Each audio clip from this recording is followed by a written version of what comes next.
السلام عليكم ورحمة الله وبركاته. الحمد لله رب العالمين، والصلاة والسلام على سيدنا محمد وعلى آله وصحبه أجمعين.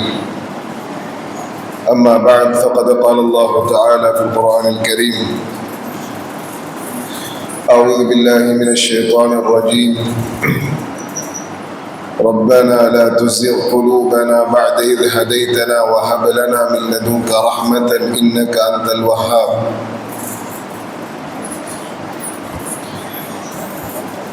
கண்ணியமிக்க அல்லாஹ்வுடைய நல்லடியார்களே, அன்பார்ந்த சகோதர சகோதரிகளே,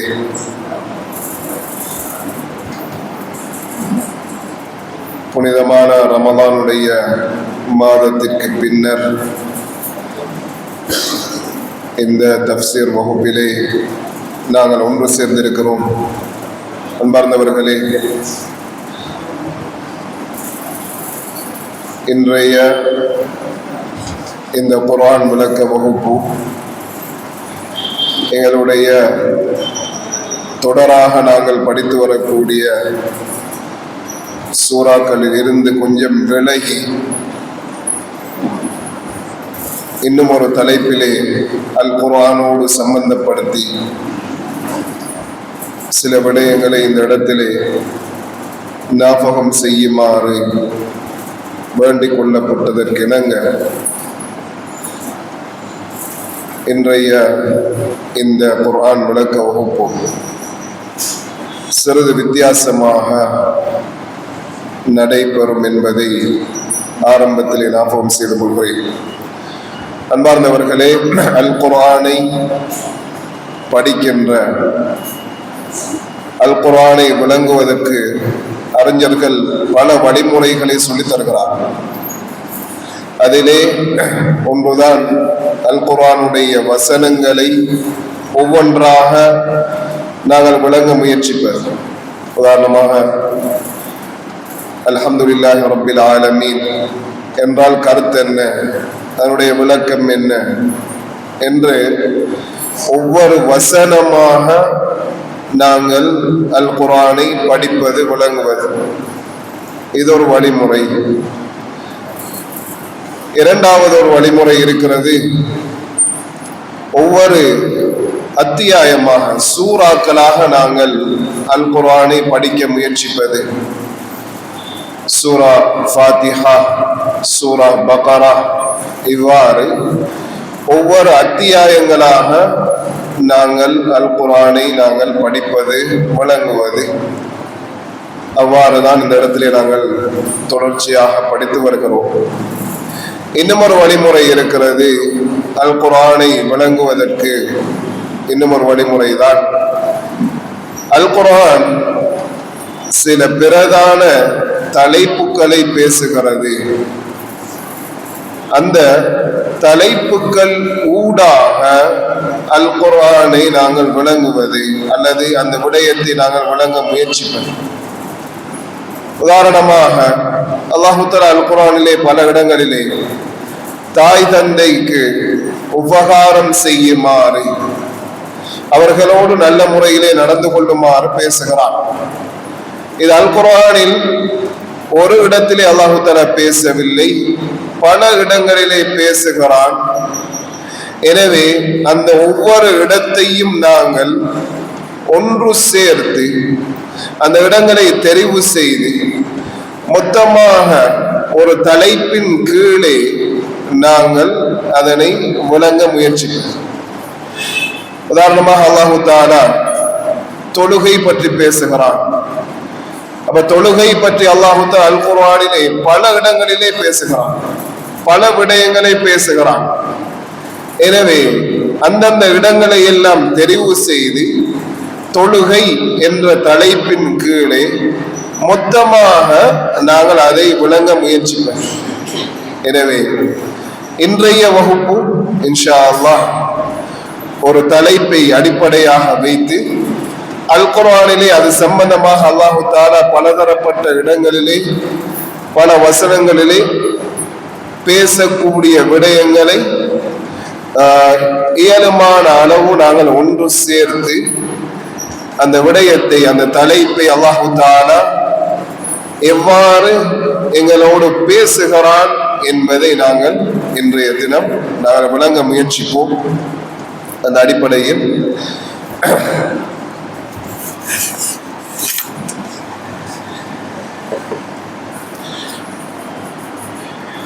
இன்றைய தினத்தினுடைய எங்களுடைய வகுப்பின் தலைப்பாக எனக்கு தரப்பட்ட தலைப்பு, ரமலானின் பின்னர் அல்லாஹ்வோடுள்ள தொடர்பிலே அல்லது வணக்கங்களிலே நாங்கள் நிலையாக தொடர்ச்சியாக எப்படி இருக்க முடியும், அதனை அல் குர்ஆன் எங்களுக்கு எப்படி வழிகாட்டுகிறது என்பதை பற்றி பேசுமாறு வேண்டிக் கொள்ளப்பட்டோம். இதனை நாங்கள் அல் குர்ஆன் விளக்க வகுப்பு, தஃப்சீர் வகுப்பாக இருப்பதன் காரணமாக அல்லாஹ்வுடைய தீனிலே, மார்க்கத்திலே எப்படி ஒரு மனிதனினால் நிலையாக இருக்க முடியும், நிலையாக இருத்தல் என்றால் என்ன என்பதை நாங்கள் அல் குர்ஆனின் ஊடாக விளங்க முயற்சிப்போம். அந்த அடிப்படையில் அல்லாஹ்வுடைய நடிகார்களே, சில கேள்விகள் இருக்கிறது. அந்த கேள்விகளோடு இந்த வகுப்பை நான் ஆரம்பம் செய்கிறேன். அதிலே முதலாவது ஒரு கேள்விதான், எங்களுக்கு அடிக்கடி வரக்கூடிய ஒரு ஆசை, ஒரு ஆர்வம், ஒரு கேள்விதான்.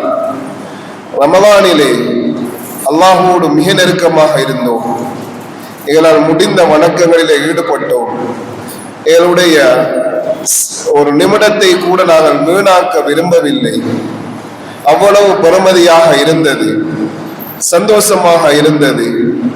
இப்படியே ஏன் ரமலானுக்கு பின்னாலும் என்னால் இருக்க முடியாது? ஆசையாக இருக்கிறது, ஆனால் இருக்க முடியாது. என்ன காரணம்? எங்க கூடிய ஒரு கேள்வி எங்களிடத்தில் இருக்கிறது. அந்த கேள்வியை இன்னும் கொஞ்சம் ஆழமாக விரிவாக நாங்கள் சிந்தித்தால், அல்லாஹ்வுடைய தொடர்பிலே, தீனிலே ஓர் நிலையிலே என்னால் ஏன் இருக்க முடிவதில்லை? இருக்க முடியுமா, முடியாதா? எங்க கூடிய ஒரு கேள்வி இருக்கிறது.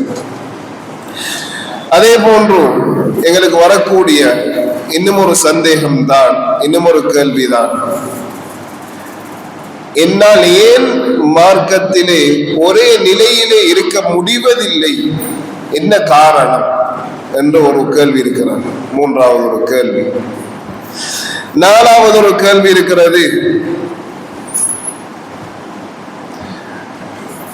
எவ்வாறு வணக்கத்திலே நிலையாக என்னை உறுதியாக வைத்துக் கொள்ள முடியும்? எந்தவித மாற்றமும் இல்லாமல் நேற்று செய்த வணக்கத்தை போன்று இன்றும் என்னால் எப்படி செய்ய முடியும்?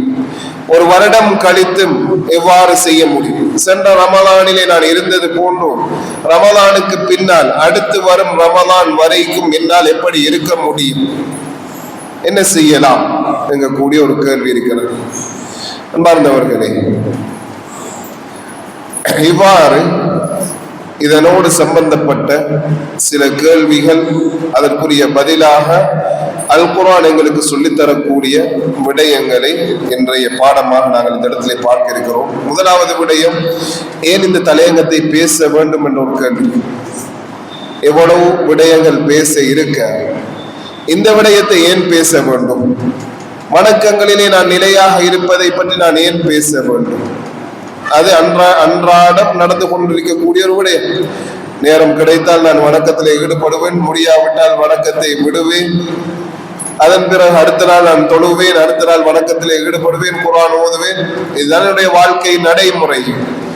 இந்த தலைப்பை நான் ஏன் பேச வேண்டும் எங்க கூடிய ஒரு கேள்வி எங்களிடத்திலே இருக்கிறது.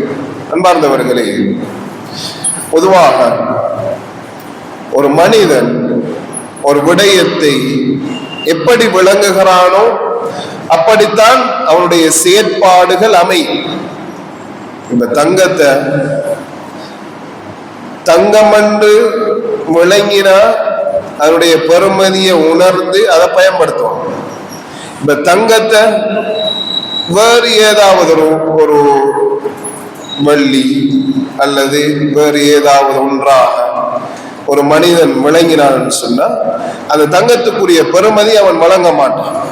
எனவே மனிதனுடைய தன்மை என்னவென்று சொன்னால், ஒன்றை எப்படி கற்பனை பண்ணுகிறானோ அல்லது புரிகிறானோ அதற்கு ஏற்றால் போல் தான் அவனுடைய செயற்பாடு இருக்கு.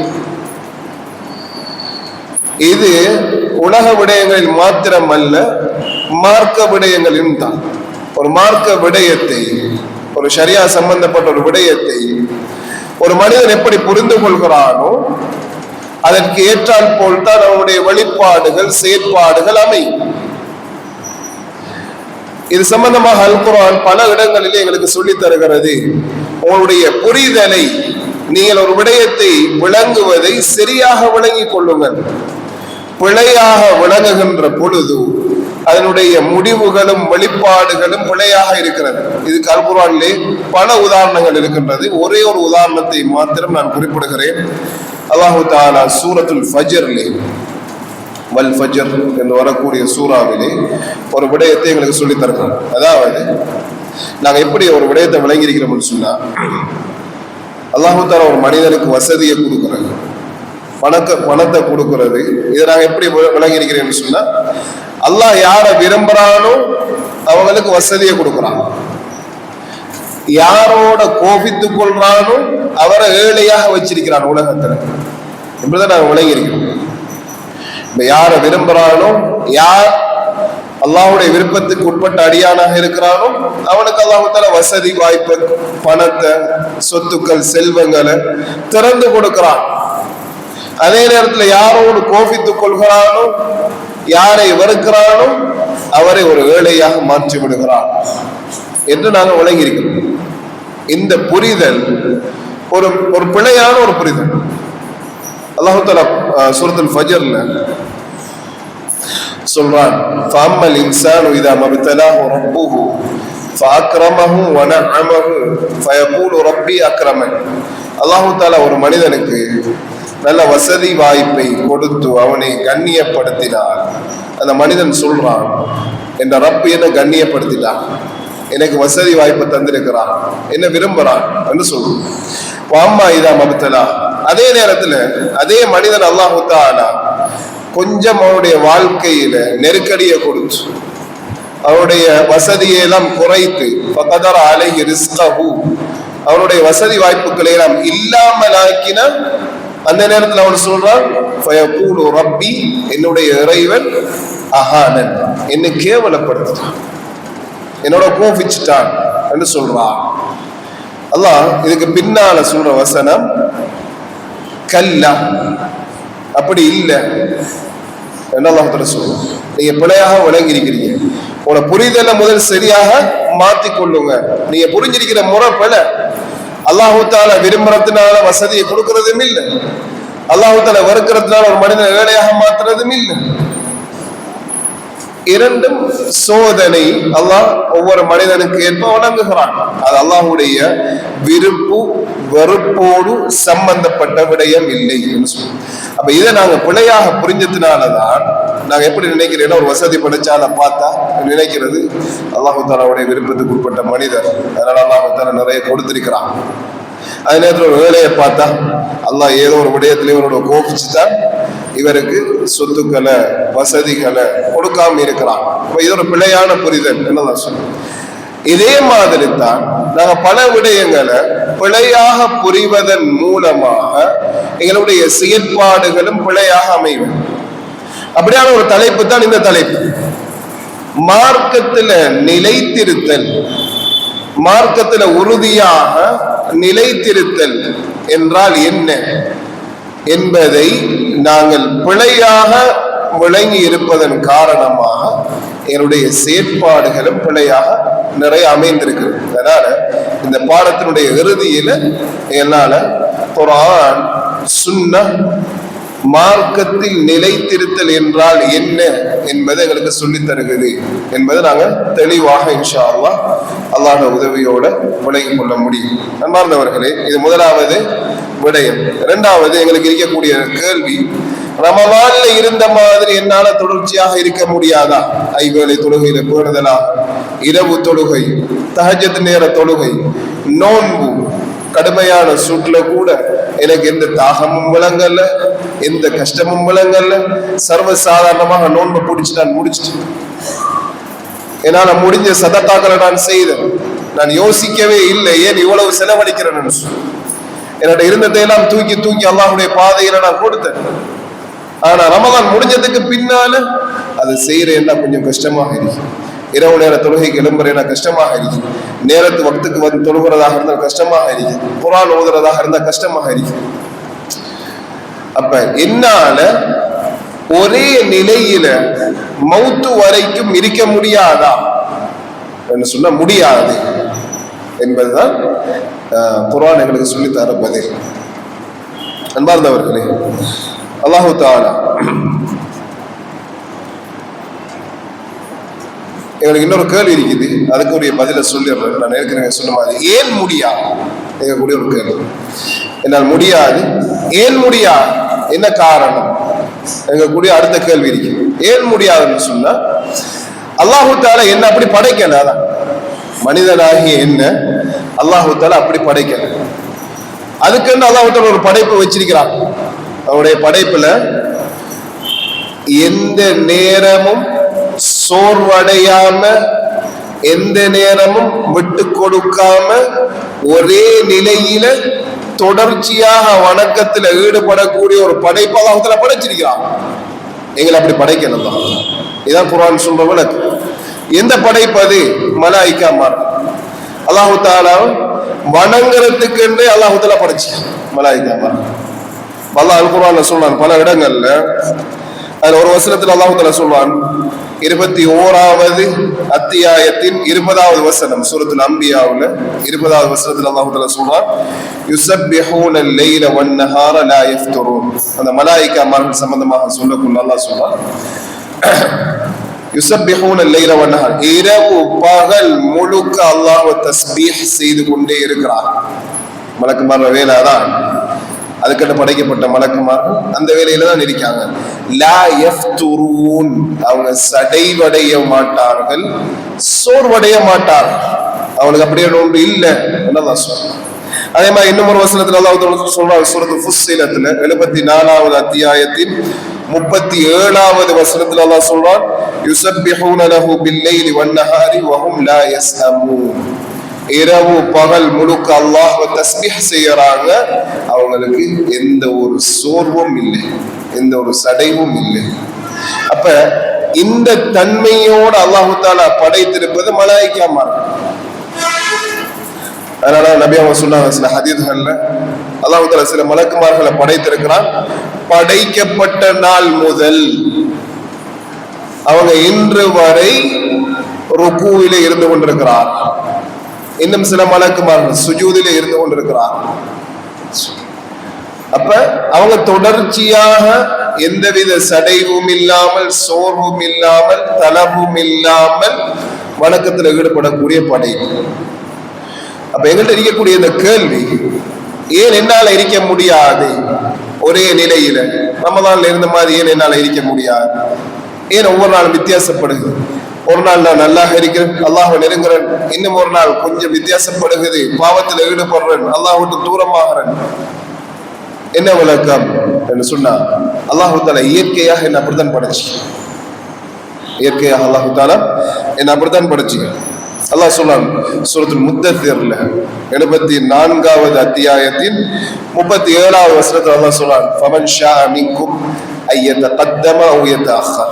உங்கள யாருக்கு விருப்பமோ அவங்க அல்லாஹ் வழிபடுறதுல முந்திக் கொள்ளுங்க, யாருக்கு விருப்பமோ அவங்க அல்லாஹ் விட்டும் தூரமாகறதுல பின்னடைவுல இருந்து கொள்ளுங்க. அப்ப இந்த வசனத்துக்கு விளக்கம் சொல்ற, தஃப்சீர் சொல்ற இமாம்கள்ல இமாம் இப்னுல் கய்யிம் ரஹ்மத்துல்லாஹி அலைஹி அவங்க சொல்லக்கூடிய விளக்கம் என்னன்னு சொன்னா, மனிதன் ஓர் நிலையில ஒரு பொழுதும் இருக்க மாட்டான், ஓர் நிலையில ஒரு பொழுதும் இருக்க மாட்டான். அப்ப அது எல்லாத்திலையும் தான், நன்மையிலையும் தான், பாவத்திலையும் தான், எல்லா செயற்பாடுலையும் தான். ஒரு மனிதன் ஒரே நிலையில் இருக்க முடியாது. அப்ப நன்மையில ஒரே நிலையில என்னால கடைசி வரைக்கும் இருக்க முடியாது. எனவே இதுதான் எங்களுடைய மூன்றாவது கேள்விக்குரிய பதிலாக இருக்கு. ஆனாலும் குர்ஆன்ல நாங்க குர்ஆனை புரட்டி பார்க்கிற நேரம் குர்ஆன் முழுக்க அல்லாஹ் தஆலா பல இடங்கள்ல சொல்றான், மார்க்கத்துல நிலையாக இருங்க, தளர்ந்துடாதீங்க, சடைவடைஞ்சிடாதீங்க, சோர்வடைஞ்சிடாதீங்க, நிலையாக இருங்க, உறுதியாக இருங்க. அல் குர்ஆன்ல பல வசனங்கள் இதை பேசுது. உதாரணத்துக்கு குறிப்பிட்ட சில வசனங்களை சொல்றேன்.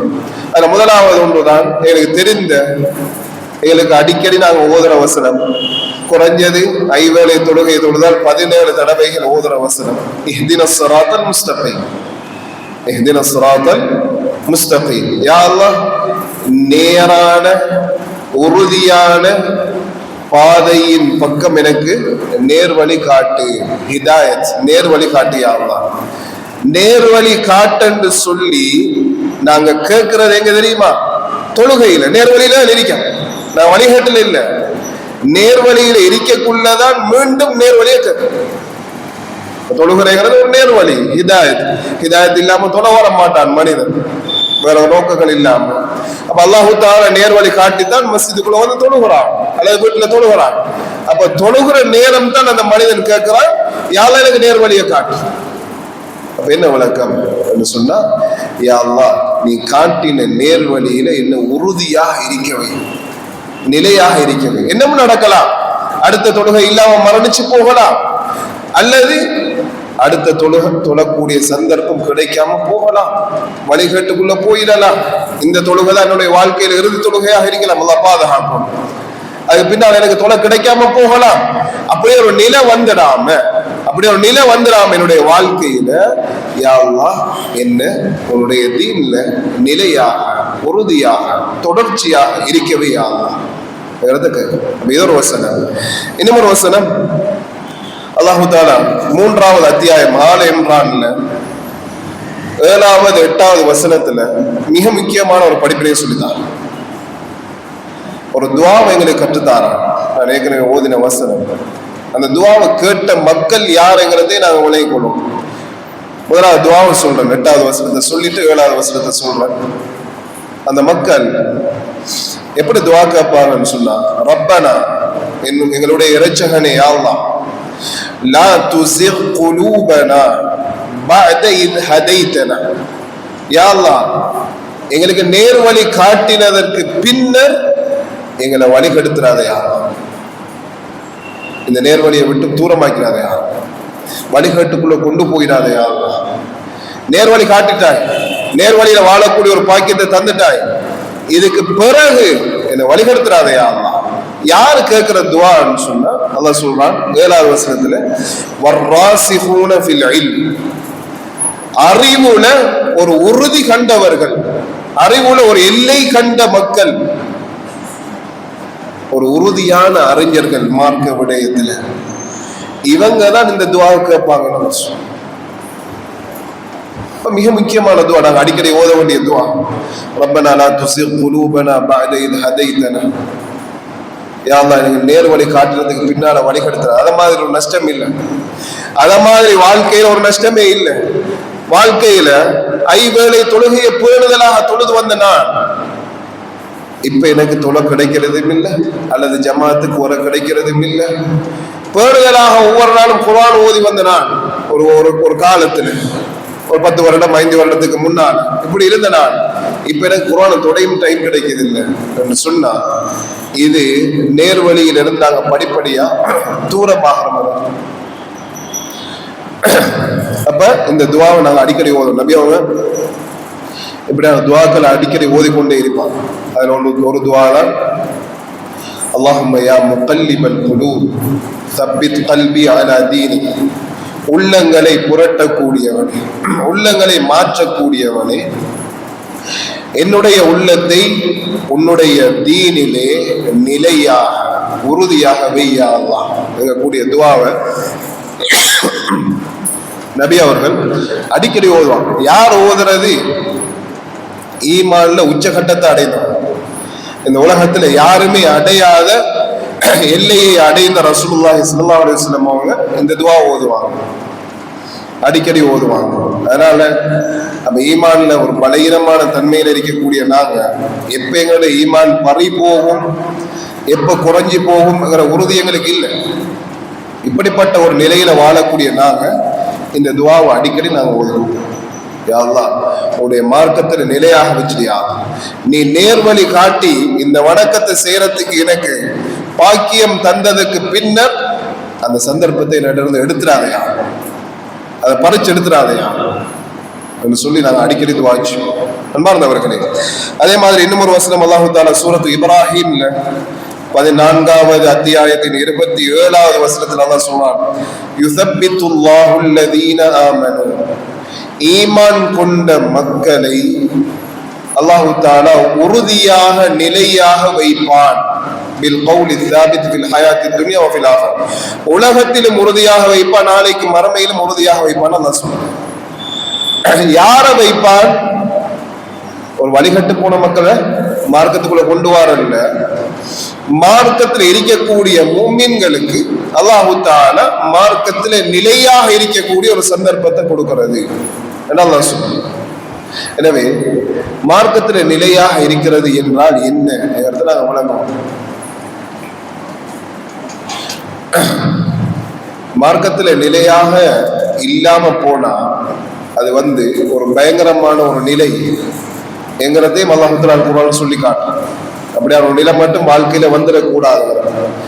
யாருக்கு சொல்றான்னு சொன்னா நபியவங்களை பார்த்து சொல்றான், யார சொல்லலாம், உங்களை இந்த மார்க்கத்துல உறுதியாக நிலையாக நாங்க இருக்க வைக்காவிட்டால் நீ என்ன செஞ்சிருப்பீங்கன்னு சொன்னா, லகத் கித்த தர்கனு இலைஹிம், அந்த வழிகட்டவர்களின் பக்கம் சாய்ந்திருப்பீங்க, அவங்களோட பக்கம் போயிருப்பீங்க. அங்கால பக்கம் போகாம உங்களை பிடிச்சு உறுதியாக வச்சது நாங்க தான். நம்ம நபி அவங்களுக்கு என்ன நிலை என்ன, அப்ப எங்கட நிலை என்ன நாங்க யோசிப்போம். அன்பார்ந்தவர்களே, இப்படி அல் குர்ஆன் பல இடங்களிலே மார்க்கத்தில் நிலையாக இருத்தல், உறுதியாக இருத்தல், உறுதியாக இருங்க, நிலையாக இருங்க என்கிறத பல இடங்கள்ல பேசு. அப்ப எங்களுக்கு இருக்கக்கூடிய ஒரு கேள்வி என்ன சொன்னா, மார்க்கத்துல நிலையாக உறுதியாக இருக்கிறேன்னா என்ன? நாங்க எப்படி விளங்கி வச்சு நிறைய சொன்ன மாதிரி நாங்க ஒன்றை எப்படி விளங்கிறோமோ அதுக்கேற்ற மாதிரி தானே அதனுடைய முடிவு இருக்குமென்னு சொல்லுவோம். இப்ப நாங்க எப்படி விளங்கி இருக்கிறேன்னு சொன்னா, மார்க்கத்துல நிலையாக இருக்கிறேன்னு சொன்னா எப்படின்னு சொன்னா, நாங்க வணக்கங்கள்ல ஒரே நிலையில இருக்கிறது மௌத்து வரைக்கும் என்ன நாங்க விளங்கி இருக்கிறோம். ஆனா நான் ரெண்டாவது சொன்ன விடயத்தை பார்க்கிற நேரம் என்னுடைய இயற்கையா அல்லாஹ் தஆலா என்ன படைச்சிருக்கிற முறையில என்னால் அப்படி இருக்கவும் முடியாது. அப்ப என்ன விளக்கம்? நிலையாக இருக்கிறது, உறுதியாக இருக்கிறது சொன்னா என்ன விளக்கம்? அதையும் அல் குர்ஆன் எங்களுக்கு விளங்கப்படுத்திருக்குது, நபி அவங்க தெளிவாக விளங்கப்படுத்தினார். உறுதியாக இருங்க, நிலையாக இருங்க சொன்னா என்ன அர்த்தம் நபி அவங்க பல இடங்கள்ல எங்களுக்கு சொல்லி தந்தாங்க. அதுல ஒரு சம்பவத்தை நான் இந்த இடத்துல தெளிவுபடுத்துறேன். எங்களுக்கு தெரிஞ்ச சம்பவம் தான். ஹன்லலா ரலியல்லாஹு அன்ஹு, இந்த சஹாபி மிக முக்கியமான ஒரு சஹாபி. சில அறிவிப்புகளை நாங்க பார்க்கிறோம், இந்த சஹாபியினுடைய ஜனாசாவை மலாயிக்காமார்கள் வந்து குளிப்பாட்டியார். இப்படிப்பட்ட ஒரு சஹாபி. இந்த சஹாபி ஒரு நாள் வீதியில நின்று கொண்டிருக்கிற யோசிச்சு கொண்டு நிற்காங்க. அப்ப அந்த வழியால் அபூபக்கர் சித்திக் ரலியல்லாஹு அன்ஹு வாராங்க. அபூபக்கர் ரலியல்லாஹு அன்ஹு வந்து, ஹன்லலா என்ன யோசிக்கிறீங்க, என்ன நிக்கிற கேட்டாங்க. அந்த சஹாபி உடனே சொன்னாங்க, நாஃபக ஹன்லலா, ஹன்லலா முனாஃபிகாகி விட்டான், ஹன்லலா நயவஞ்சகராகி விட்டான். இந்த வார்த்தையை கேட்டணும்னு அபூபக்கர் ரலியல்லாஹு ஒரு ஆச்சரியம். ஹன்லலா என்ன பேசுறாங்க, ஏன் ஹன்லலா நீங்க அப்படி சொல்றீங்க, என்ன நடந்தது? அப்ப விளக்கத்தை சொன்னார். என்ன சொன்னார்?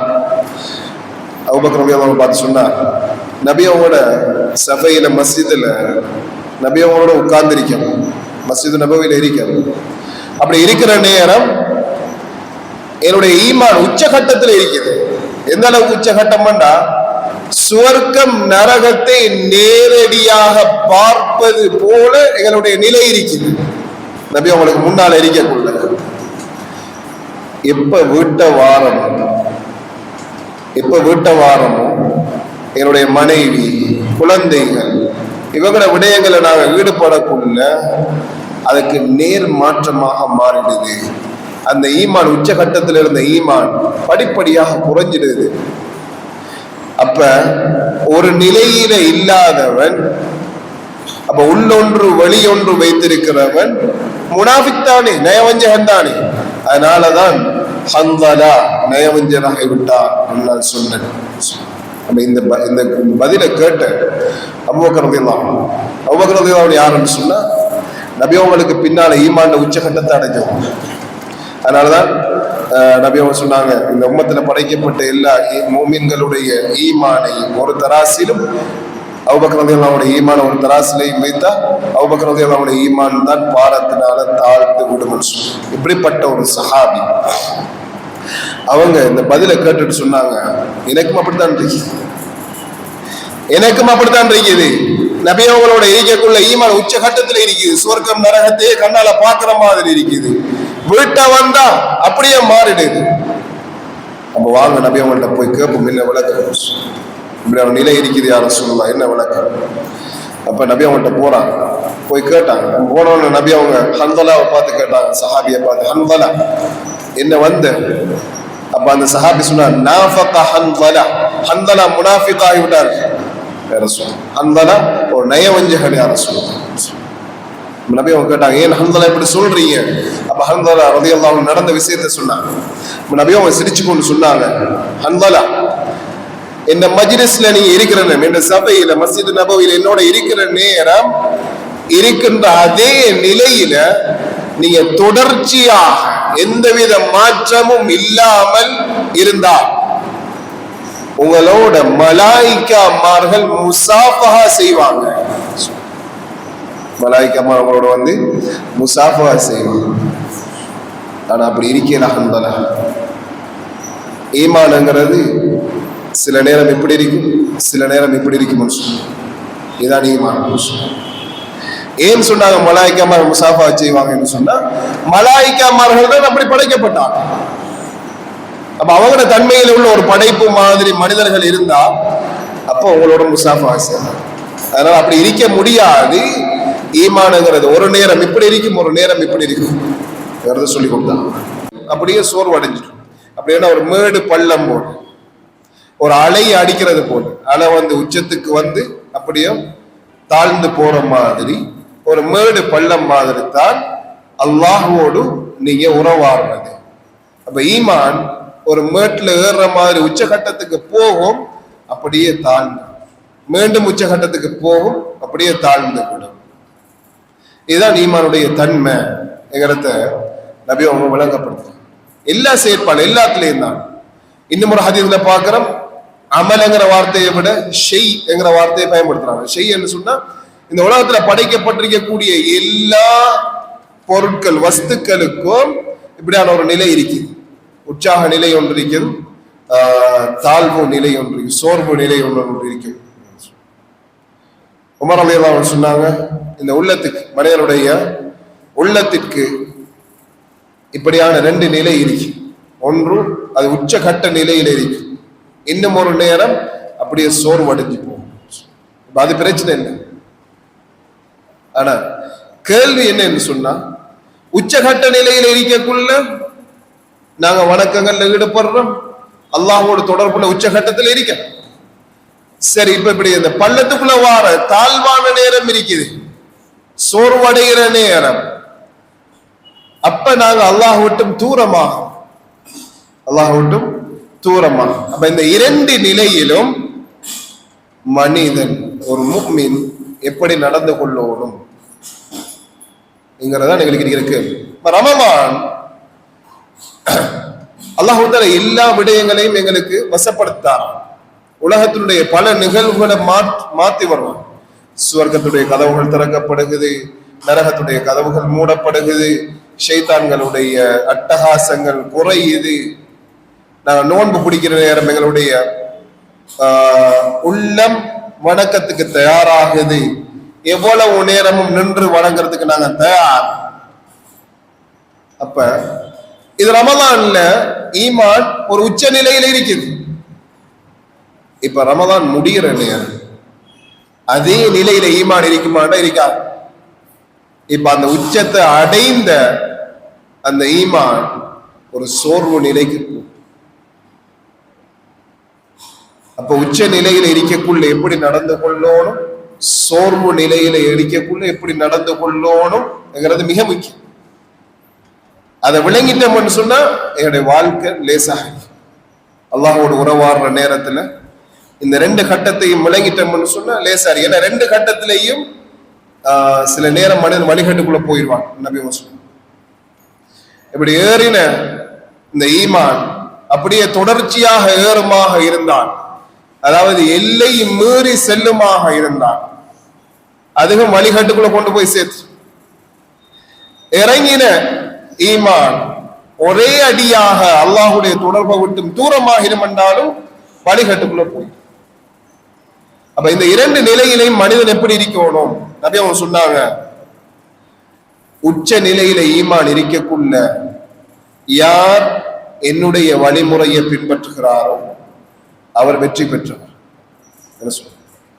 ஈமான் ஒரு சோர்வு நிலையில இருக்கக்குள்ள யார் என்னுடைய வழிமுறையை பின்பற்றவில்லையோ அவர் நாசத்துக்கு உள்ளாகியவர், அழிவுக்கு உள்ளாகியவர், வழிகட்டவர் என்பதை நபி சொல்லிட்டார். எப்படி விளங்குறது? இதுதான் தீன்ல நிலையாக இருக்கிறது சொன்ன எங்களுக்கு தெரியும். முதலாவது விடயம், என்னால எப்பொழுதும் ஒரு நிலையில இருக்கலாம் நான் விளங்கிட்டு. இரண்டாவது விடயம், அப்ப ஒரு நிலையில இருக்கலான்னு சொன்னா எனக்கு ரெண்டு நிலை உருவாகும். ஒன்று ஒரு உச்சகட்டம் உருவாகும், ஒரு சோர்வு நிலை உருவாகும். மூணாவது, இந்த ரெண்டு நிலையிலும் நான் எப்படி இருக்கணும் இதை விளங்கிட்டேன்னு சொன்னா நான் தீன்ல நிலையாக இருக்கிறதுக்கு தயார். அப்ப உச்சகட்டத்தில் இருக்கக்குள்ள நான் எப்படி அல்லாஹோடு உறவாடணும், சோர்வு நிலையில் இருக்கக்குள்ள நான் எப்படி அல்லாஹோடு உறவாடணும். அன்பார்ந்தவர்களே, பொதுவாக வணக்கங்களை பொறுத்தவரை கடமையான வணக்கங்கள் இருக்குது, சுன்னத்தான வணக்கங்கள் இருக்கு. இன்னும் ஒரு வணக்கம் பாவங்களை விடுறது. இது வணக்கத்தில் உள்ள வகைகள். ஈமான் உச்சகட்டத்தில் இருக்கக்குள்ள கடமையான வணக்கத்தில் ஈடுபடுறது, சுன்னத்தான வணக்கங்கள்ல ஈடுபடுறது. என்னால ஏழுமான சுன்னத்தான வணக்கங்களை நான் செய்யறேன். உதாரணமா தொழுகை எடுத்துக்கொண்டா கடமையான தொழுகையை பேணுதலா தொழுகிறது, சுன்னத்தான தொழுகைகளை மேலதிகமான தொழுகைகளை நான் ஈடுபடுறது, பாவங்களை விடுறது. அப்ப இது நான் செய்வேன். ஏன் செய்வேன்னு சொன்னா என்னுடைய ஈமான் உச்சகட்டத்தில் இருக்குது, ரமலான்ல இருந்த மாதிரி. அப்ப நான் பாவத்தின் பக்கம் நெருங்க மாட்டேன், பரலான தொழுகைகள் பரலான வணக்கங்களை ஈடுபடுவேன், சுன்னத்தான வணக்கங்களை ஈடுபடுவேன், பிரச்சனை இல்லை.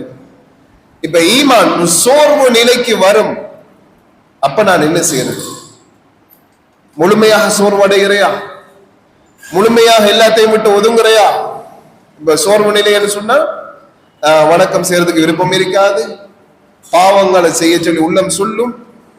இதான் சோர்வு நிலை. அப்ப இப்ப நான் எப்படி தீன்ல நிலைச்சிருக்கிறது? இதுதான் தேவை. அதுதான் அறிஞர்கள் சொல்லி தாராங்க. நபியோடைய வழிமுறை என்னன்னு சொன்னாங்க, இப்படியான ஒரு சோர்வு நிலை உண்டாகக்குள்ள நீங்க கடமையான வணக்கங்கள்ல பேணுதலாக இருங்க, பாவங்களை விடுங்க, இது ரெண்டையும் செய்யுங்க. சுன்னத்தான வணக்கங்களை ஏழுமான வரைக்கும் செய்ய. உங்களோட உள்ளம் எப்படி விரும்புதோ அதுக்கு ஏற்ற மாதிரி சுன்னத்தான வணக்கங்களை செய்யும். ஏன்னு சொன்னா இந்த சோர்வு நிலையில நீங்க உள்ளத்தை கஷ்டப்படுத்துனீங்கன்னு சொன்ன, சுன்னத்தான வணக்கங்களை கொண்டு உள்ளத்தை நீங்க கஷ்டப்படுத்துனீங்கன்னு சொன்னா ஒரு உற்சாக நிலை வருகின்ற பொழுது உள்ளத்துக்கு வெறுப்பு உண்டாகும். அதனால முழுமையாக உள்ள வணக்கத்துல ஈடுபட முடியாத ஒரு நிலை உருவாகும்.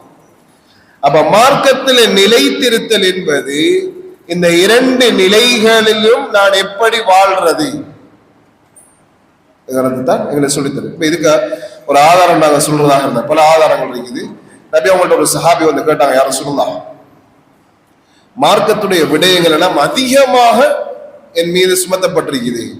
எத்தனையோ விடயங்களை சொல்றீங்க, எல்லாத்தையும் என்னால பின்பற்ற இயலாது. எனக்கு ஏதாவது சுருக்கமாக சொல்லித்தாங்க, யாரும் சொல்லலாம், ஏதாவது சுருக்கமாக சொல்லித்தாங்க நான் பின்பற்றது.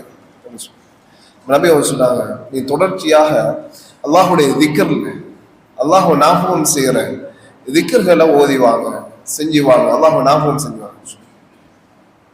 அப்ப அதை விளக்கப்பெற என்று சொன்னா, நீங்க கடமையான வணக்கங்கள்ல பேணுதலாக இருக்கிறதோட உங்களால முடியுமான வணக்கங்களை செய்ய, உங்களை உள்ளத்தை கஷ்டப்படுத்திக் கொள்ள. இப்படி கஷ்டப்படுத்தி கொண்ட சஹாபாக்களுக்கு நபி அவங்க வழிகாட்டினாங்க. எங்களுக்கு தெரிஞ்ச சம்பவம் தான். 3 சஹாபாக்கள் ஆயிஷா இடத்துல வந்து கேட்டாங்க, நபி அவங்க எப்படி வணக்கத்துல ஈடுபடுவாங்க. ஆயிஷா நான் சொன்ன விடயங்கள் நாம் கேட்டுட்டு அந்த 3 சஹாபாக்களுக்கும் ஆச்சரியமா. அந்த சஹாபாக்கள் யோசிச்சாங்க எப்படின்னு சொன்னாங்க. ஒரு சஹாபி சொன்னார், வந்து நான் இனி இரவையில தூங்க மாட்டேன், இரவு முழுக்க நின்று வணங்கும். இன்னும் ஒரு சஹாபி சொன்னார், நான் திருமணம் முடிக்க மாட்டேன், நான் திருமணம் முடிக்க மாட்டேன், ஏன்னா திருமணம் என்னுடைய வணக்கத்துக்கு தடையாக. இன்னும் ஒரு சஹாபி சொன்னார், நான் பகல் முழுக்க நோன்பு நோட்பேன். இந்த செய்திய ஆயிஷா நாயகி நபி அவங்க வந்ததுக்கு பிறகு சொல்றாங்க, இப்படி வந்தாங்க 3 பேர் இப்படி சொல்லிட்டு போனாங்க. நபி அவங்களுக்கு கோபம் வந்துச்சு. நபி அவங்க அந்த 3 சஹாபாக்களையும் கூப்பிட்டு சொன்னாங்க, உங்களை விட அல்லாஹ்வை அஞ்சுற விடயத்துல நான் ஒரு நிலையை அடைந்தவன், உங்களை விட மிக கடுமையாக அல்லாஹ் அஞ்சக்கூடியவன் நான். ஆனாலும் நான் திருமணம் முடிச்சுக்கிட்டேன், ஒரு திருமணம் இல்லை, பல திருமணங்களை முடிச்சுக்கிட்டேன். இரவுல தூங்குறேன், எழும்பி வணங்குறேன், நோன்பு சில நாட்கள் நோன்பு நோக்கிறேன், சில நாட்கள் நோன்பு விடுறேன். அதே நேரத்தில் உங்களை விட அல்லாஹ் அஞ்சறத்துல நான் மிக கடுமையாக அஞ்சக்கூடியவன் விளங்கப்படுத்தினான். இப்ப இதே தொடர்ல தான் அப்துல்லாஹ் இப்னு அம்ர் இப்னு ஆஸ் ரலியல்லாஹு சம்பவம் வரும். அந்த சஹாபி மிக கடுமையாக வணக்கத்தில் ஈடுபடக்கூடியவர். அந்த சஹாபி தான் திருமணம் முடிச்சிட்டார். நபி அவங்க அந்த சஹாபியோடைய மனைவியை கூப்பிட்டு கேட்காங்க, நபி அவங்களுக்கு தெரியும் அவர் எப்படி நடந்து கொள்வார்னு சொல்லி. அப்ப அந்த பெண்மணி அதுக்கு ஏற்ற மாதிரி பதில் சொல்லு. நபி அவங்க விலகி கொண்டாங்க. மனைவியோட அவர் சரியான முறையில் நடந்து கொள்றதில்லை. தன்னுடைய முழு நேரத்தையும் வணக்கத்தை கொடுத்தீங்க. பகல் முழுக்க நோம்பு பிடிக்க, இரவு முழுக்க நின்று வணங்குறான். அந்த சஹாபியை கூப்பிட்டு நபி அவங்க சொன்னாங்க, மாதத்துல 3 நாள் நோம்பு பிடிங்க, திங்கள் வியாழன் நோம்பு பிடிங்க, மற்ற நாட்கள்ல நோம்பு விடுங்க. மாதத்துல 3 நாள் நோம்பு பிடிங்க, மற்ற நாள் நோம்பு விடுங்க. அப்ப அந்த சஹாபி சொன்னா, யார சொல்லலாம், எனக்கு உடம்புல பலம் இருக்குது, யார சொல்ல என்னால ஏழும். நபி சொன்னாங்க, வாரத்துல 2 நாள் நோம்பு பிடிங்க, திங்கள் வியாழன். அவர் சொன்னாரு, இல்லை யார சொல்ல, அதையும் விட அதிகமாக சொல்லுங்க, என்னால ஏழும். நபி அவங்க சொன்னாங்க, 1 நாள் நோம்பு பிடிங்க, 1 நாள் நோம்ப விடுங்க, இதை விட நீங்க கூட்டவான. அதே மாதிரி குர்ஆன் ஓதுற விடயம் நபி அவங்க சொன்னாங்க, ஒரு மாதத்துல ஒரு குர்ஆன் ஓதி முடிங்க. அவர் சொன்னார், இல்லை யார சொல்ல, என்னால ஏழும், என்னால ஓதி 10 நாளுக்கு ஒருக்கா, இல்லை என்னால ஏழும். அப்ப குறைஞ்சது 3 நாளைக்கு ஒருக்காக குர்ஆன் ஓதி முடிங்க, அதை விட நீங்க என்ன செய்ய வேணாது, நீங்க அதிகரிக்க வேணாம். அப்ப இந்த விடயத்தை எல்லாம் கேட்டுட்டு தான் அந்த சஹாபிக்கு ஒரு கட்டம் வந்துச்சு, ஒரு வயது முதிர்ந்த காலம் வந்துச்சு. அவர் இளமையில செஞ்ச எந்த வணக்கத்திலையும் ஈடுபட முடியாத ஒரு நிலை வந்துச்சு. அப்பதான் அவர் சொல்லி காண்டார், நபி அவங்க எனக்கு இப்படி எல்லாம் சொல்லி தந்தாங்க, நான் அதுல சரியாக பேணுதலாக இருந்திருக்கும். என்ன விளக்கம்னு சொன்னாங்க, நிலையாக இருத்தல் மார்க்கத்துல என்று சொன்னார். மனிதனுக்கு உருவாகக்கூடிய இந்த 2 நிலையிலும் இஸ்லாம் காட்டி இருக்கக்கூடிய வழிமுறையில பேணுதலாக இருக்கும். எனவே அன்பார்ந்தவர்களே, அல்லாஹுடைய தொடர்புல என்னால எப்படி நிலையாக இருக்க முடியும் எங்களுக்கு அறிஞர்கள் சில வழிகாட்டல்களை சொல்லித்தாராங்க. அந்த வழிகாட்டல்களை சொல்லி இன்ஷா அல்லாஹ் எங்களை முடிச்சிடுவோம். அதுல முதலாவது, ஒவ்வொரு நாளும் எனக்கு குறிப்பிட்ட வணக்கங்கள்ல குறிப்பிட்ட ஒரு வளமை எனக்கு இருக்கும், இவ்வளவுதான். உதாரணமாக இத்தனை ஜுஸ் குர்ஆன் ஓதுறேன்னு சொன்னா அத்தனை ஜுஸ் குர்ஆன் நான் ஓதுறது. அரை ஜுஸ் குர்ஆன் என்னால ஓத இயலுமா? அரை ஜுஸ் குர்ஆன் ஒவ்வொரு நாளும் நான் ஓதுறேன். அல்லது காஜுஸ் குர்ஆன் தான் என்னால ஓத இயலுமா? காஜுஸ் குர்ஆன் ஓதுறேன். அப்ப அதுல தொடர்ச்சியாக நான் ஈடுபடுறேன். என்னால சுன்னத்தான தொழுகைகள் துஹா தொழு 2 ரக்காத் தொழ இயலுமா? அந்த 2 ரக்காத்தை தொடர்ச்சியாக நான் தொழுகிறேன். நபி அவங்க சொன்னாங்க, அஹப்புல் அமாலி இலல்லாஹ், அல்லாஹு தஆலாவிடத்துல வணக்கங்கள்ல மிக விருப்பமான வணக்கம் அதுவமுஹா, அந்த வணக்கத்திலே நிலையாக இருக்கிற வணக்கம் தான். வைன் கல்ல, அது குறைவாக இருந்தாலும் சரி, கொஞ்சமாக இருந்தாலும் ஒரு நிலையாக செய்ய, தொடர்ச்சியாக செய்ய, அதான் அல்லாஹ்வுக்கு விருப்பமானதுன்னு நபி அவங்க. அதனால நாங்க என்ன செய்யறேன்னு சொன்னா, ஒரு கட்டத்துல எங்களோட உள்ளம் அந்த உற்சாக நிலையை அடையக்குள்ள நாங்க அதிகமாக செய்யறது, சோர்வு வந்தோன்னா அப்படியே விட்டுருவோம். தொழுகைன்னு சொன்னா 8 ரக்காத் அல்லது நாங்க என்ன அப்படி தொழுகிறது. அப்ப பேருதலாக நாங்க என்ன எங்களோட உற்சாக நிலையை அடைஞ்ச உடனே நாங்க தொழுகிறோம். குர்ஆன் எடுத்து வச்சு 2-3 ஜுஸ் குர்ஆன் ஓதுவோம். ஒரு சோர்வு நிலை வரக்குள்ள ஒன்றுமே இல்லாம போயிடும். இது போல இஸ்லாமியர்களை சொல்லித்தரேன், நபி அவங்க சொல்லித்தரேன். அதனால நிலையாக இருங்க, கொஞ்சமாக செஞ்சாலும் பிரச்சனை. ஒரு உற்சாக நிலை வரக்குள்ள கொஞ்சம் கூட்டிக் கொள்ளுங்க, கொஞ்சம் கூட்டிக் கொள்ளுங்க. ஒரு சோர்வு நிலை வரக்குள்ள உங்களுக்கு கடமையான விடயங்கள்லையும் பாவங்கள விடுறத்திலையும் கவனமாக இருங்க. அன்பார்ந்தவர்களே, இது முதலாவது வழிகாட்டல்.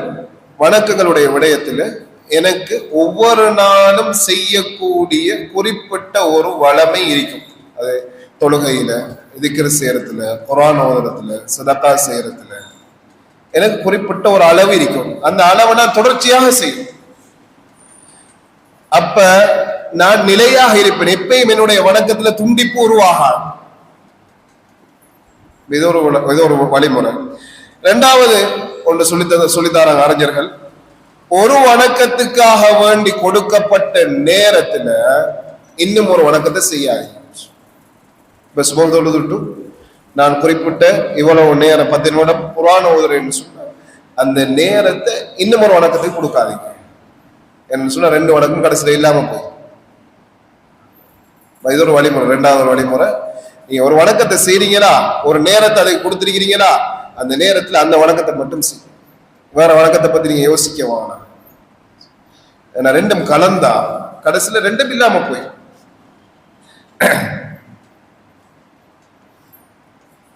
மூன்றாவது ஒரு விடயம், அறிஞர்கள் சொல்லி தரக்கூடிய விடயம், வணக்கம் செய்யற நேரம் நீங்க எந்த வணக்கத்துல ஈடுபடுறீங்களோ அந்த வணக்கத்தை மட்டும் கவனிச்சு பேடுதலாக செய்ய. வேற வணக்கத்தை பத்தி நீங்க யோசிக்க வானாது, கவனத்தை திருப்ப வானா. என்னண்டா இன்றைக்கு உள்ள பிரச்சனை என்னன்னா, எங்களுக்கு ஒரு விடயத்தை முழுமையான கவனத்தோட, எங்களோட கவனத்தை ஒரு இடத்துல குவிக்கலாம். எதுவாக இருந்தாலும் சரி, பிசினஸாக இருந்தாலும் சரி, எதுவாக இருந்தாலும் சரி, முழு கவனத்தையும் ஒரு இடத்துல வைக்கலாம். ஒரு கட்டம் இருந்தது, ஒரு காலம் இருந்துச்சு. அப்ப அந்த காலத்துல நாங்க அப்படி வாழ்ந்தோம். ஒரு விடயத்தை முழுமையான கவனத்தோட சிந்தனையோட என்னால பார்க்க முடிஞ்சிச்சு, மனுத்தியால கணக்குல இருக்க முடிஞ்சிச்சு. ஆனா இப்ப இருக்கல, அதனால இருக்கல. அதனாலதான் மனிதனுடைய கவன நேரம் எவ்வளவுங்கிறதுல அறிஞர்கள் இன்றைய காலத்துடைய ஆய்வு சில வினாடிகள் தான் சொல்லப்படுகிறது, சில நிமிடங்கள் தான் சொல்லப்படுகிறது. அதுக்குள்ளதான் ஒரு மனிதன் ஒரு விடயத்தை கவனிப்பான், அதுக்கு மேல அவனால கவனிக்க முடியாது. அப்ப அதை எங்க இருந்து வாழ்க்கை பாடமாக எடுக்க முடியும்னு சொன்னா வணக்கத்திலிருந்து எடுக்க முடியும், வணக்கத்திலிருந்து எடுக்க முடியும். அப்ப ஒரு வணக்கத்தை முழு கவனத்தோட நான் செய்ய முயற்சிக்கிறேன். அப்ப அந்த நேரத்துல வேற எதுக்கும் நான் நேரம் கொடுக்கறேன், என்னுடைய போன் உட்பட நான் தள்ளி வைக்கிறேன். அப்ப இப்படி நான் ஒரு 5 நிமிஷம் என்னால ஈடுபட முடியுமாக இருந்தால், வாழ்க்கையில் அது தொடராக இருக்குமாக இருந்தால் ஒரு விடயத்தை என்னால கவனிக்க முடியும். அப்ப இது 3வது ஒரு வழிமுறையாக சொல்லித்தராங்க. 4வது ஒரு வழிமுறை, தொடர்ச்சியாக அல்லாஹ்வுடைய வணக்கத்துல தொடர்புல நிலையாக இருக்கிறதுக்கு, அல்லாஹ்வோட தொடர்புல நாங்க இருக்கிற நேரம் சில வணக்கங்களை ரகசியமாக செய்யணும், யாருக்கும் தெரியக்கூடாது. என்னுடைய பிள்ளைக்கோ என்னுடைய மனைவிக்கோ யாருக்கும் தெரியக்கூடாது, அல்லாஹுக்கும் எனக்கும் மட்டும்தான் தெரியும் வணக்கம். அப்படி ஏதாவது வணக்கத்தை ஈடுபடுறது என்னன்னா இன்றைய காலத்துல அது சவால், மிகப்பெரிய ஒரு சவால். நினைக்கிறேன் பேசியிருப்பேன். இன்றைக்கு நான் ஒரு வணக்கத்தை செஞ்சா அது எந்த அளவுக்கு எங்களுக்கு சோதனையாக போயிட்டுன்னு சொன்னா, அந்த வணக்கத்தை ஒரு சமூக வலைதளத்துல என்னால போடாம இருக்கல, போட்டுத்தான் ஆகும் என்ற ஒரு நிலைக்கு வந்து சில நேரம் நான் அதை விரும்பி செய்யறேன், சில நேரம் நான் விரும்பாவிட்டாலும் அது என்ன இன்றைக்கு பரவுற ஒரு நிலைமை இருக்கு. உதாரணத்துக்கு காபத்துல்லாவில் போய் நின்று இஹ்ராத்தை கட்டி கொண்டு நான் என்னது ஒரு போட்டோ எடுத்து அல்ஹம்துலில்லாஹ்னு போடுறேன். போடுற நோக்கம் என்ன? அங்கதான் உங்க கேள்வி. போடுற நோக்கம் என்ன? எனவே அல்லாஹ்வுடைய நடிகார்கள் அன்பார்ந்த சகோதரர்களே, அறிஞர்கள் சொல்லித்தாராங்க, ஒரு சின்ன வணக்கமாக இருந்தாலும் ரகசியமாக மறைச்சி அல்லாஹுக்கும் உங்களுக்கு மட்டும் தெரிஞ்ச மாதிரி செய்ய. இதுக்கு நன்மை என்ன தெரியுமா? அதே நபி அவங்க சொல்லி காட்டினாங்க. குர்ஆன் சொல்லுங்க, நாங்க ஓதக்கூடிய சூரா சஜ்தா, இந்த சூறாவுல அல்லாஹ் சொல்றான், ஃபலா தஅலமு நஃப்சுன் மா உஃபிய லஹும் மின் குர்ரத்தி அயுன். அல்லாஹ் சொல்றான், நீங்க மறைச்சு செய்யக்கூடிய வணக்கத்திற்குரிய நன்மையையும் நான் மறைச்சுதான் வச்சிருக்கேன், நான் மறைச்சுதான் வச்சிருக்கேன். அது உங்களுக்கு சுவர்க்கத்துக்குள்ள போனதுக்கு பிறகுதான் தெரியும். அந்த நன்மையை கண்டு நீங்க சந்தோஷம் அடைவீங்கன்னு அல்லாஹ் சொல்றான். அந்த நன்மை எவ்வளவு அல்லாஹ் சொல்றான். அதுக்கு மிக நெருங்கிய உதாரணம் தான் ரமலான். நோன்புக்கு வந்து அஸ்ஸௌமுலி, நோன்புக்கு நான் தான் கூலி என்று அல்லாஹு தஆலா சொன்னதுக்குரிய பிரதான ஒரு காரணத்துல ஒன்று. ஏன்னா நோன்பு என்பது அடியானுக்கும் அல்லாஹுக்கும் இடையில மறைமுகமாக உள்ள ஒரு அமல். அப்ப அதுக்குரிய கூலி அல்லாஹு தஆலா அப்படித்தான் வச்சு. எனவே என்னால முடிந்த அளவு ஒரு சிறிய ஒரு வணக்கத்தையாவது நாங்க மறைச்சு செய்யறது. இஸ்லாம் எந்த அளவுக்கு மறைக்க சொல்லுதுன்னு சொன்னா, எந்த அளவுக்கு மறைக்கணும்னு சொன்னா, இந்த உடல்ல இருக்கிற ஒரு உறுப்பு செய்யற வணக்கத்தை இன்னும் ஒரு உறுப்புக்கு தெரியாம செய்யுன்னு இஸ்லாம் சொல்லுங்க. எப்படி? அது எனக்கு தெரிஞ்ச ஹதீஸ் தான். நபி அவங்க சொன்னாங்க, நீங்க வலது கரத்தால கொடுக்கக்கூடிய சதகா உங்களுடைய இடது கரத்துக்கு தெரியக்கூடாது, அந்த அளவுக்கு மறைச்சு செய்யுங்க. எனவே இது 5 வழிமுறைகள் அறிஞர்கள் சொல்லித்தாராங்க. அல்லாஹோடு உறவாடுற நேரத்துல நீங்க கடைபிடிக்க வேண்டிய வழிமுறைகள். இறுதியாக நேரம் சரி, இறுதியாக இப்படி நான் நிலையாக மார்க்கத்துல தொடர்ச்சியாக 2 நிலையையும் கவனத்தில் கொண்டு நான் வாழ்ந்தா எனக்கு என்ன நன்மை?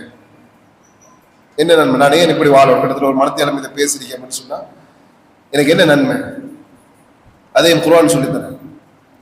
அல்லாஹ் சொல்றான், இன்னல்லதீன காலு ரப்புனா அல்லாஹு சும்ம இஸ்தகாமு, யாரெல்லாம் அல்லாஹ் தான் எங்களுடைய இறைவன் என்று சொல்லி ஈமான் கொண்டு வாழ்ந்து, சும்ம இஸ்தகாமு பின்பு அதே வாழ்க்கையில நிலையாக இருந்தான், அவனுக்கு கிடைக்கக்கூடிய நன்மை அல்லாஹ் சொல்றான். அவனுடைய மௌத்துடைய நேரம் தத்தனஸ்ஸலு அலைஹிமுல் மலாயிகா, மலக்குமார்கள் அப்படியான மக்களிடத்துல இறங்குவாங்க. அல்லாஹ் தஆலா அந்த பாக்கியத்தை எல்லோருக்கும் தரும். மலக்குமார்கள் இறங்கி சொல்லுவாங்க, அலைஹிமுல் மலாயிகா அல்லா தகாஃபு வலா தஹ்சனு, நீங்க கவலைப்பட வேண்டாம், பயப்பட வேண்டாம். வஅப்ஷிரு பில் ஜன்னah, சுவர்க்கத்தை கொண்டு வாழ்த்து செய்தி பெற்றுக்கொள். உங்களுக்கு அடுத்த கட்டம் சுவர்க்கம். என்னத்தை விட்டுட்டு போறீங்க? கவலைப்படாது. எங்க போறீங்க? பயப்படாது. நீங்க போற இடம் சுவர்க்கம் தான் என்று வாழ்த்து சொல்லுவாங்க. எனவே அல்லாஹ்வுடைய நல்லடியார்களே, அன்பார்ந்த சகோதரர்களே, இன்றைய பாடத்துடைய சுருக்கத்தில் நான் சொல்லிடுறேன். இன்னைக்கு நாங்க படித்த இந்த வழிமுறை, இந்த தஃப்சீருடைய முறை, குர்ஆன் விளக்கம் கொஞ்சம் வித்தியாசம். நான் ஒவ்வொரு வசனமாக பேசல, ஒரு தலைப்பை எடுத்து குர்ஆன் எங்கெங்கெல்லாம் அந்த தலைப்பு சம்பந்தமாக பேசுதோ அந்த இடங்களை எடுத்து அதனுடைய விடயத்தை நாங்க இந்த இடத்துல பேசினோம். அப்ப அதை நாங்க சில குறிப்பிட்ட கேள்விகளோடு சம்பந்தப்படுத்தி பேசினோம். என்னன்னு சொன்னா, தரப்பட்ட தலைப்பு ரமலானுக்கு பின்னால் வணக்கங்களிலே எப்படி நிலையாக இருப்பது என்கிற தலைப்பு. எனவே அதை கொஞ்சம் விரிவாக மாற்றி தீனிலே எப்படி நாங்க நிலையாக இருக்கிறது என்ற தலைப்புக்கு நாங்க பேசினோம். இந்த தலைப்பு ஏன் முக்கியம் என்று நாங்க சொன்னோம். எனவே நாங்க ஒன்று எப்படி புரிகிறோமோ அதை மாதிரி தான் எங்களுடைய அமல்களும் செயற்பாடுகளும் இருக்குங்கிற விஷயத்தை நாங்க பேசினோம். அதே மாதிரி ஒரு மனிதனால ஒரு நிலையில கடைசி வரைக்கும் இருக்க முடியாது. அல்லாஹு தஆலா அப்படி படைக்கல, அதுக்குரிய படைப்பு அல்லாஹு தஆலா படைச்சிருக்கிறான் என்கிற விடயத்தை சொன்னோம். அதே மாதிரி அப்ப நிலையாக இருத்தல் என்றால் என்ன என்கிற விடயத்தை அல் குர்ஆன் எங்களுக்கு எப்படி சொல்லி தருகுது என்கிற விடயத்தை சொன்னோம். அதே மாதிரி மனிதனுக்கு உண்டாகக்கூடிய இரண்டு நிலை, அந்த இரண்டு நிலையிலும் மனிதன் எப்படி குர்ஆன் சுன்னாவுக்கு உட்பட்ட முறையில வாழ முடியும், இஸ்லாம் எப்படி வழிகாட்டி இருக்கிறது என்பதை சொன்னோம். அதே மாதிரி இந்த ரமலானுக்கு பின்னால அல்லாஹோடு தொடர்பாக வாழ்வதற்கு உரிய சில வழிமுறைகளை அறிஞர்கள் அவர்களுடைய அனுபவங்கள்ல இருந்து எங்களுக்கு சொல்லித்தரக்கூடிய விடயங்களை பேசினோம். இப்படி நிலையாக வாழ்கின்ற மக்களுக்கு இறுதியாக கிடைக்கக்கூடிய கூலி என்ன என்பதை அல் குர்ஆன் என்ன சொல்லுவது என்கிற விடயத்தை நாங்கள் சொன்னோம். எனவே இதிலிருந்து படிப்பினை பெற்ற மக்களாக அல்லாஹு தஆலா எங்கள் அனைவர்களையும் ஆக்கி அருள்வானாக. மார்க்கத்திலே இறுதி மூச்சு வரை நிலையாக உறுதியாக வாழ்ந்து அல்லாஹுடைய பொருத்தத்தை பெற்ற மக்களாக அல்லாஹு தஆலா எங்கள் அனைவர்களையும் ஆக்கி அருள்வானாக. வாஹிரு தஅவானா அல்ஹம்துலில்லாஹி ரப்பில் ஆலமீன். வஸ்ஸலாமு அலைக்கும் வரஹ்மத்துல்லாஹி வபரகாத்துஹு.